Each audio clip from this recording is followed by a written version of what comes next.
Hai semua, nama saya Cikgu Shirley dan dalam kelas hari ini, Cikgu akan membincangkan kertas peperiksaan percubaan BMSPM bagi Negeri Sembilan tahun 2024. Mari kita lihat soalan keempat, Bahasa Melayu Standard.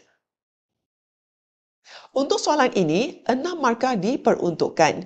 Okay, jadi kita perlu baca satu kali petikan diberikan, kemudian kita cuba fikir yang mana kita boleh tukar ke Bahasa Melayu Standard. Okay, bahasa istana kita kekalkan. Bahasa istana macam sembah, okay, ataupun daulat, titah, beta, baginda. Yang tu kita semua tu kita jangan tukar. Kita kekalkan. Okay, tapi kalau bahasa tu macam marker, kita jangan tulis.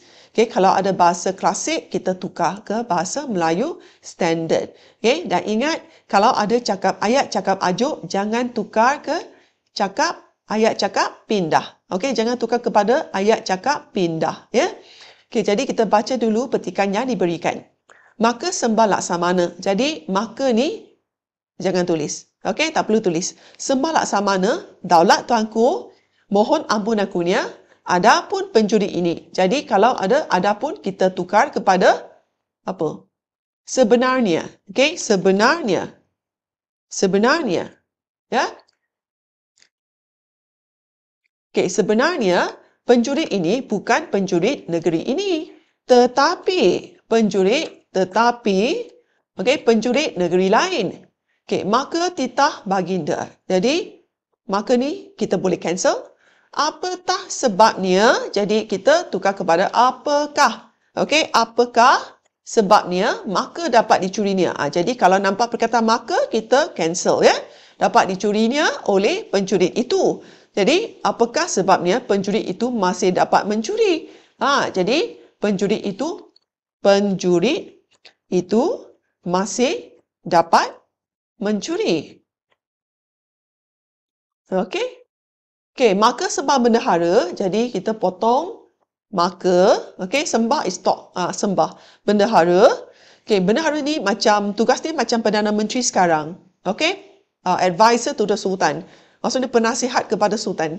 Okey, daulat tuanku Shah Alam. Adapun, jadi adapun ni kita tukar kepada sebenarnya. Sebenarnya, pekerjaan berkawal tu, jadi pekerjaan tu ialah apa? Tugas. Tugas berkawal. Okey, tugas berkawal. Ya.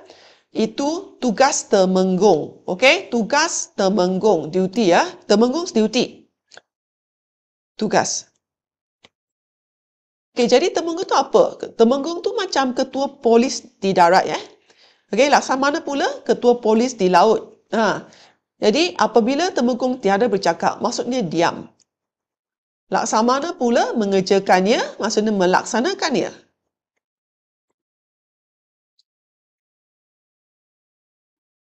Okay, lepas kita dah plan, kita rancang dulu jawapan, lepas tu kita tulis jawapan sebenar di garisan yang disediakan.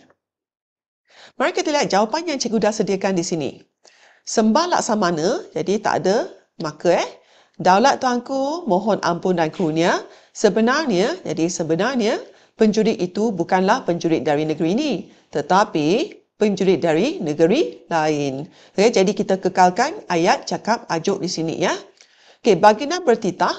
Apakah sebabnya? Jadi, apatah tukar pada apakah. Okay, sebabnya penjuri itu masih dapat mencuri.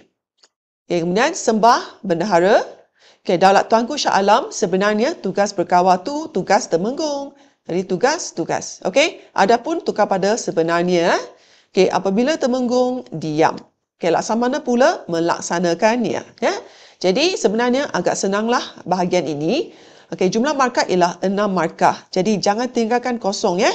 Tak tahu pun kamu perlu cuba sedaya upaya untuk jawab bahagian ini. Ya. Ingat, semak semula dan pastikan tiada kesalahan ejaan dan tanda baca sebelum beralih ke soalan kelima. Sekian sahaja video untuk kali ini. Ingat tonton video cikgu yang seterusnya iaitu soalan kelima, peribahasa. Akan datang tidak lama lagi. Sehingga kita berjumpa lagi dalam video yang akan datang. Bye!